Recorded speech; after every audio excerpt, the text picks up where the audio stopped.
Hi friends, మిగిలిన ఇడ్లీ పిండితో ఇలా పునుగులు ప్రిపేర్ చేసుకోండి. కొంచెమే ఇడ్లీ పిండి ఉన్నప్పుడు ఇలా పునుగులు వేసుకుంటే పైన క్రిస్పీగా లోపల స్పాంజీ లాగా పర్ఫెక్ట్గా వస్తాయన్నమాట.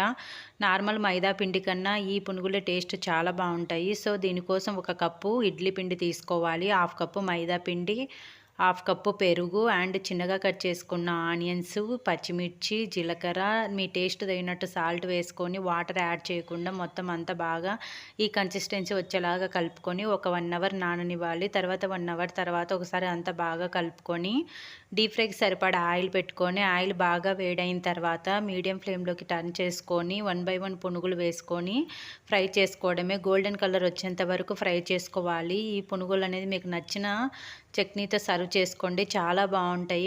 మార్నింగ్ టిఫిన్ లాగైనా తీసుకోవచ్చు, ఈవినింగ్ స్నాక్స్ లాగైనా తీసుకోవచ్చు. తప్పకుండా ట్రై చేయండి. మీకు ఈ వీడియో నచ్చినట్టయితే లైక్ చేసి సబ్స్క్రైబ్ చేసుకోండి friends. Thank you for watching friends.